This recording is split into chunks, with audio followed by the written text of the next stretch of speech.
कि तुमने भी वो जिद अपने पिता से किए होंगे, तुमने भी वो जिद अपनी माताओं से किए होंगे। आज उसी जिद को इस स्टेज पर पैदा करने की जरूरत है। जो जिद तुमने बचपन में अपने बाजार में बाबूजी से किया था, वो जिद खुद से करो और ये तैयारी करो, जिद बना लो कि हमें अपनी मंजिल को पाना है। दुनिया की कोई ताकत नहीं है जो तुम्हें उस मंजिल पर जाने से रोक सके। आंखों में अरमान लिया, मंजिल को अपना मान लिया, ये सोच पैदा करो।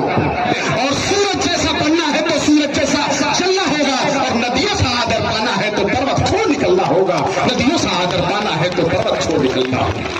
अरे हम संघर्षों के बेटे हैं, हम संघर्षों के बेटे हैं कि माने राह सरल होगा। हर एक संकट का हल होगा, वो आज नहीं तो कल होगा। हर एक संकट का हल होगा, वो आज नहीं तो कल होगा।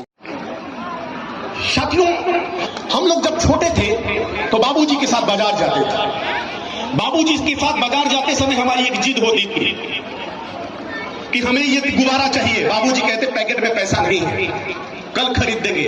हम कहते नहीं, हमरा आज में चाहिए। पिताजी से कहते टॉफी चाहिए, बाबूजी कहते पैसा नहीं है, कल खरीद देंगे। लेकिन हमारी जिद होती कि हमें आज ही चाहिए। बाबूजी इन प्रकार कहीं से भी पैसा की व्यवस्था करके सामान हमें दिला देते हैं। वो बचपना थी, हमारी लड़कपन था, जिद था। उस जिद में हमारे पिताजी को झुकना पड़ता था अपने बच्चे के लिए, और हमारी जिद पूरी करनी पड़ती थी। आज हमारे बच्चे जो हाई स्कूल इंटरमीडिएट की परीक्षाओं में, आगामी परीक्षाओं में हासिल शामिल होने वाले हैं, उनसे मैं कहना चाहता हूं कि तुमने भी वो जिद अपने पिता से किए होंगे, तुमने भी वो जिद अपनी माताओं से किए होंगे। आज उसी जिद को इस स्टेज पर पैदा करने की जरूरत है। जो जिद तुमने बचपन में अपने बाजार में बाबूजी से किया था, वो जिद खुद से करो और ये तैयारी करो, जिद बना लो कि हमें अपनी मंजिल को पाना है। दुनिया की कोई ताकत नहीं है जो तुम्हें उस मंजिल पर जाने से रोक सके। आंखों में अरमान लिया, मंजिल को अपना मान लिया, ये सोच पैदा करो कि आंखों में अरमान लिया, मंजिल को अपना मान लिया, फिर हार है क्या और जीत है क्या, बस ठान लिया तो ठान लिया, बस ठान लिया। प्यारे बच्चों,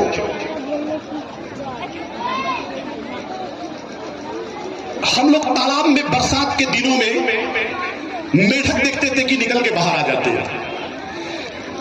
जब वो मेढक बरसात खत्म हो जाता था तो अंदर चले जाते थे, तो बाबूजी से चाहे घर वालों से हम अनायास पूछते थे कि सर ये मेढक गए कहाँ। बाबूजी कहते थे कि सब अंदर चले गए हैं जमीन के नीचे, फिर बरसात आएगी तो ये बाहर आएंगे। ये तो बचपन में हम पूछते थे, उस समय हम जानते थे कि बरसात खत्म होती है, मेढक अंदर चले जाते हैं।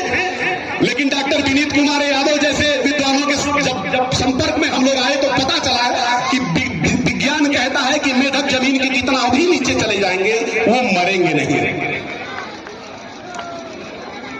लेकिन वो आधे दही के भरे हुए भगोने में गिर जाए तो निश्चित मरेंगे। दो मेढक आधे दही के भरे हुए भगोने में गिर गए। एक तो पढ़ा लिखा था, पहले ही समझ गया कि इसमें से हम निकल नहीं पाएंगे, बेचारा प्राण त्याग दिया। दूसरा सोचा कि जब मर ही रहे हैं तो थोड़ा सा संघर्ष करके देख लेते हैं, थोड़ी कोशिश कर लेते हैं, कहीं हमारा जान बच जाए। तो एक मर गया, दूसरा सोचा कि थोड़ा सा प्रयास करके देखते हैं कि मर ही रहे हैं, कुछ कोशिश करते हैं, कुछ प्रयोग करते हैं, देखते हैं क्या हासिल होता है। वो अपना पैर फड़फड़ाने लगा और फड़फड़ाते फड़फड़ाते इतना फड़फड़ाया कि दही में से मक्खन का लोना निकल आया और ऊपर आ गया, और ऊपर से खुदक के बाहर आ गया। उसने संघर्ष किया, लड़ाई लड़ी, प्रयोग किया जीवन में और जंप लगा दिया। जो जीवन में प्रयोग करेगा वही जंप लगाएगा। ये वैज्ञानिक विधि है, जो प्रयोग करेगा वो आगे जाएगा। डॉक्टर विनीत कुमार यादव ने प्रयोग किया छोटे संस्थाओं से लेकर के आज ये विद्यालय सीनियर सेकेंडरी की स्थिति में खड़ा है और आगे जाएगा। हमारी शुभकामनाएं और इसी तरह से आप गतिमान होते रहेंगे। बस ये कहते हुए कि कर्म तुम्हारा कल होगा, कर्म तुम्हारा कर्म फल होगा, और कर्म में अगर सच्चाई है तो कर्म कहां निष्फल होगा। हर एक संकट का हल होगा, वो आज नहीं तो कल होगा।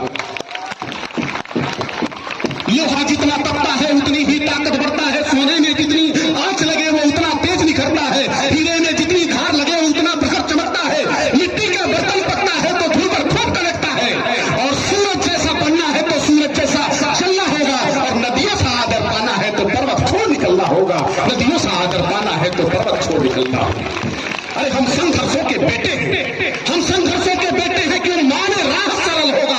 हर एक संकट का हल होगा, वो आज नहीं तो कल होगा। हर एक संकट का हल होगा, वो आज नहीं तो कल होगा। आप सभी को गणतंत्र दिवस की बहुत बहुत शुभकामनाएं। सभी शहीदों श्रद्धांजलि अर्पित करता हूं।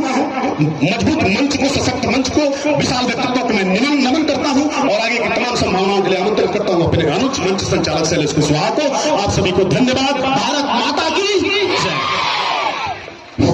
बहुत बहुत धन्यवाद उदय शर्मा के साथ। आपने अपने ओजस्वी शब्दों से, अपने उन शक्तिशाली जोरदार शब्दों से इस पूरे माहौल को ऊर्जावान बना दिया। इसके लिए बहुत बहुत आपको धन्यवाद, साधुवाद।